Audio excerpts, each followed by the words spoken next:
guess let's start from the beginning. What was the little nugget of an idea that inspired this? Well, it was actually the Nick Cave song, Red Right Hand.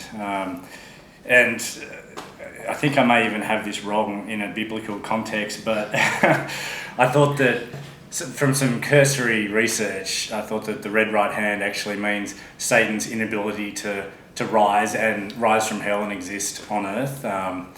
And so basically, I went with the idea that Satan cannot walk the earth. So basically, he uses humans as vessels to carry out his kind of nefarious deeds. And so, like you have in the villain's case, in the Devil's Candy, he's defenseless against society. He doesn't have the tools to protect himself against the world. So he's like an easy entry point for dark forces. And so he's like sort of Satan's pawn. And in Jesse's case, who's our hero, he's obviously not happy with his career artistically. So it's almost like the crossroads story. It's temptation and greed and wanting success.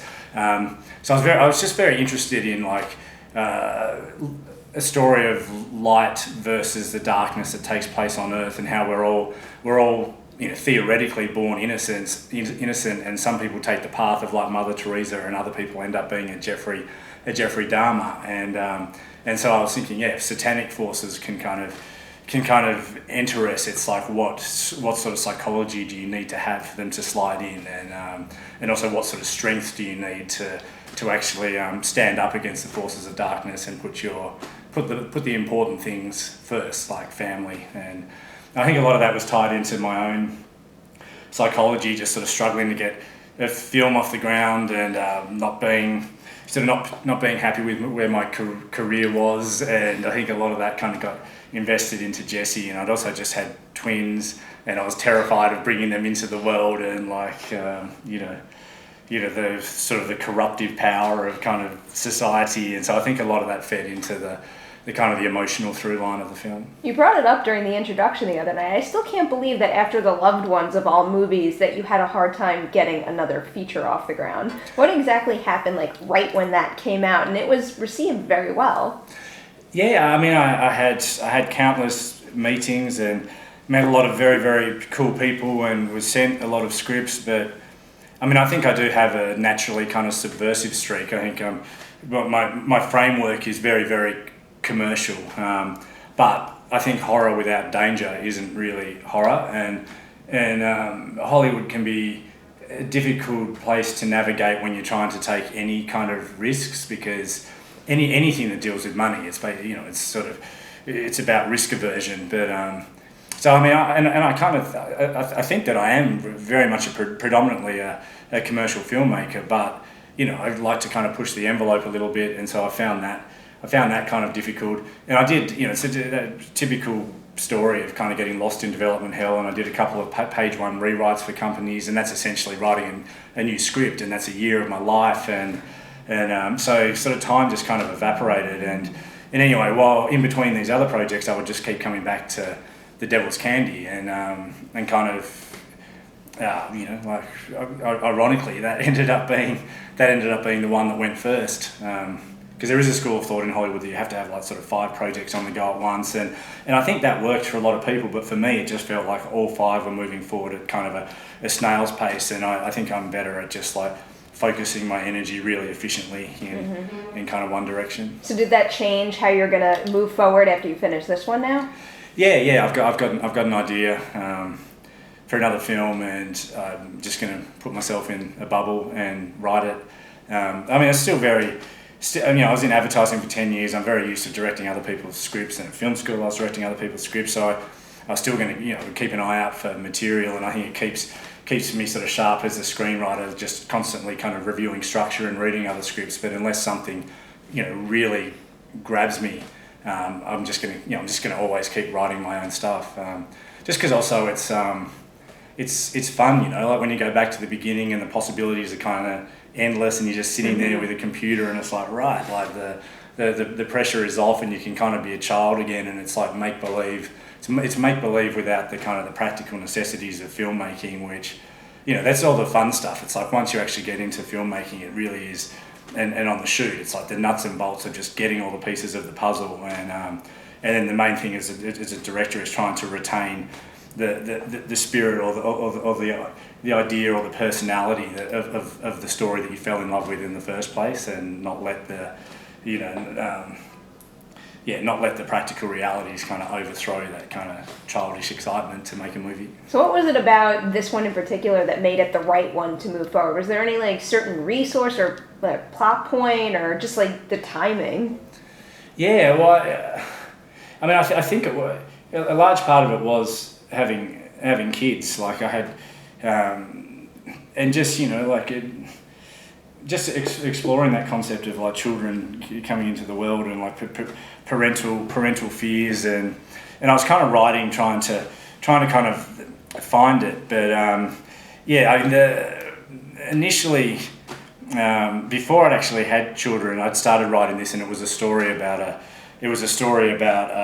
like a child predator, and then I thought, well, that's probably too confronting. And so the market took a bend towards the supernatural, and I hadn't made a supernatural. Oh, actually, I had made a supernatural short film called Advantage Satan that played at Sundance.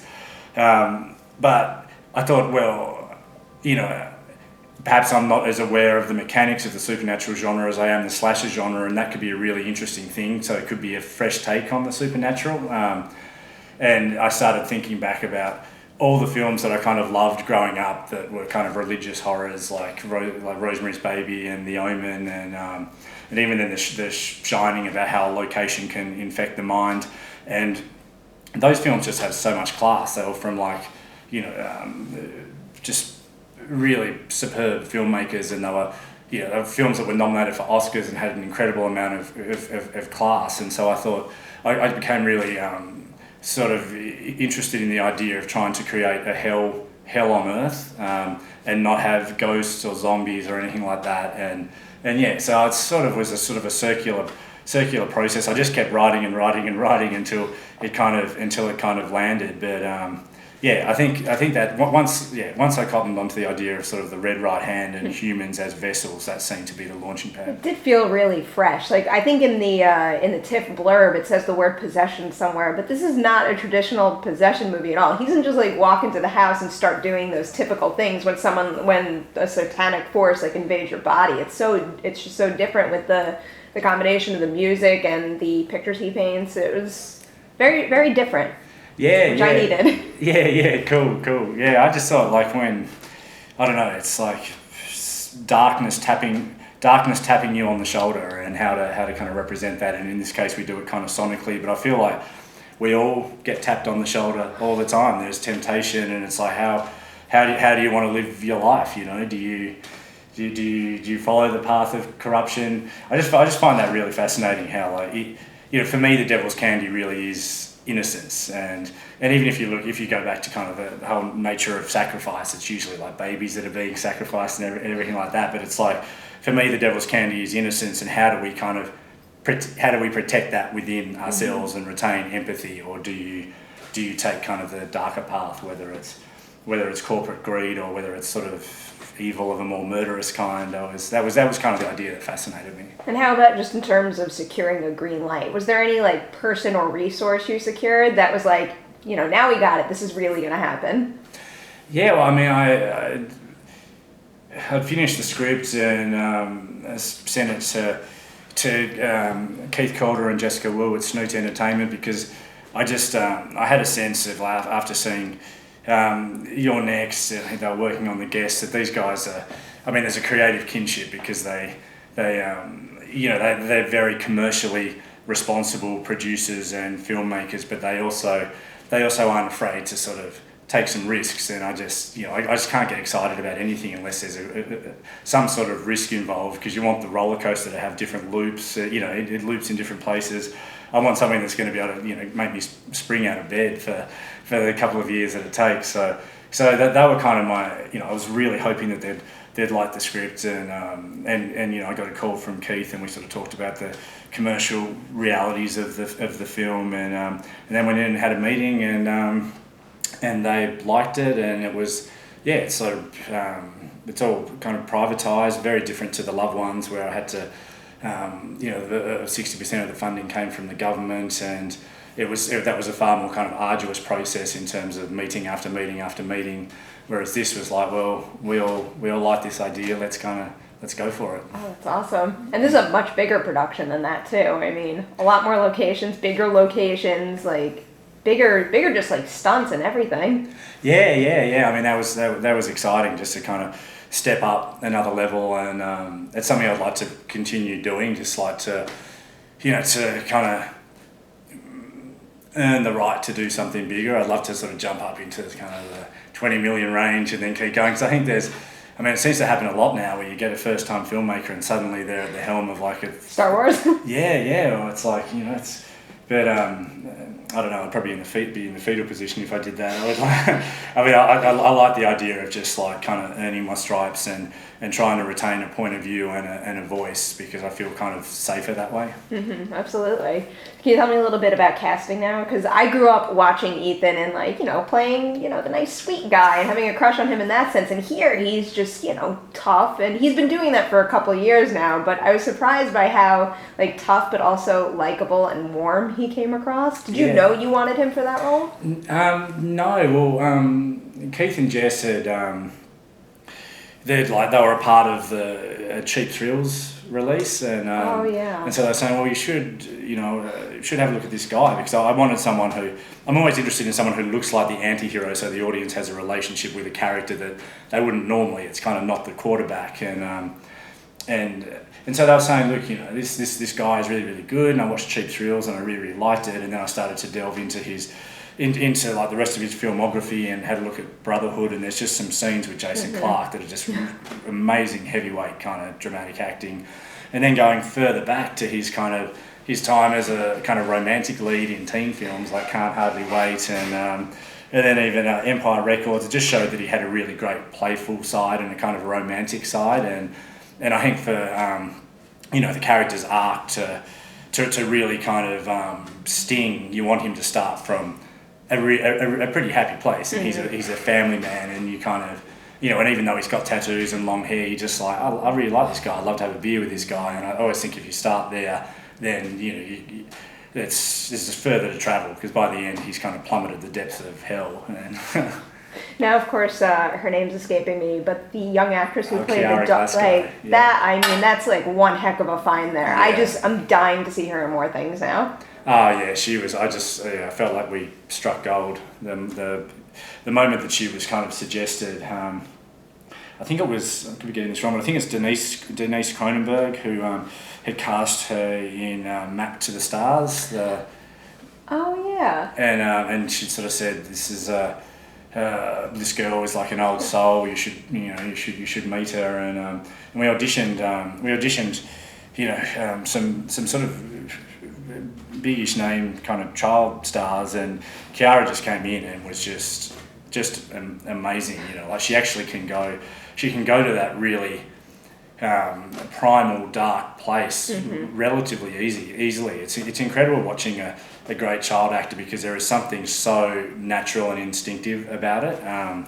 And as the moment that she came in and she kind of read opposite Ethan, their chemistry, which is obviously the emotional cornerstone of the film, was just instantly kind of recognisable. And I was looking to the producers, just eyes were going back and forth, and it was like, this girl is like, it was like a huge sigh of relief. I can see why it's super helpful to have someone like that do a chemistry read, but also, there's one particular scene with her that I'm thinking of that, I imagine when you're auditioning someone, you need to make sure she can handle something like that too. Yeah. She's just got such a great head on her shoulders as well. She can just go to this dark place and then she's like cracking jokes, and I think she's going to have a really, really great career, because she was...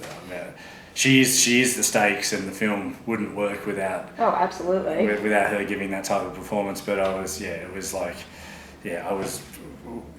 definitely the forces of good at work. And I was very curious about just the whole look of Ray. The jumpsuit, just his build too. Why go that route?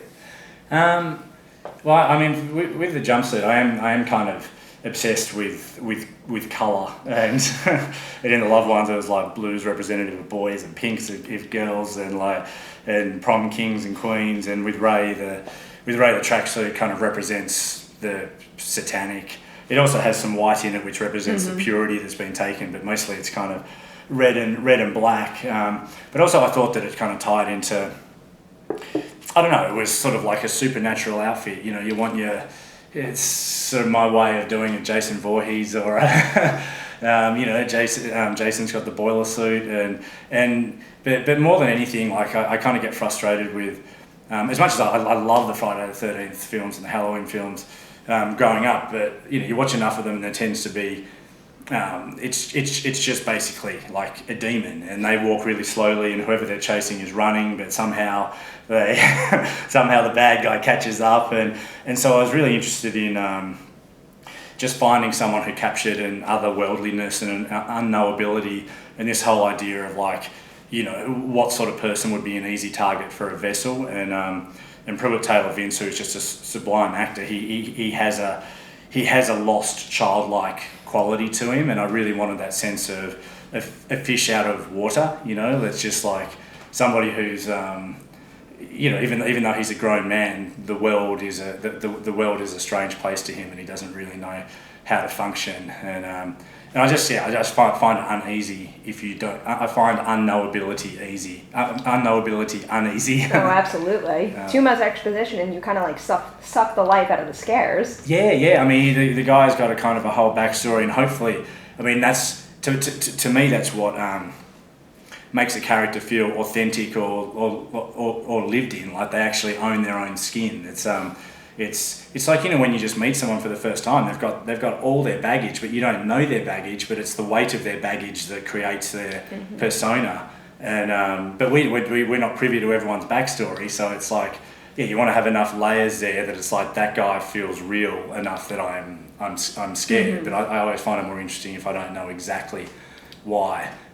Although we do get to a bit of the backstory sort of later in the film, but yeah. I mean, there's a childlike quality that Pruitt was tapping into that there's a lot more kind of beneath the surface that the audience don't know, but that doesn't matter as long as the surface feels real. What about the rules of the haunting? How much do you actually have to figure out, in terms of what's happening to Ray versus what's happening to Jesse, and does this entity always take like a similar path when he's going after someone? Do you have to figure all that out for yourself at least? Yeah. I mean, have to know the rules of the world.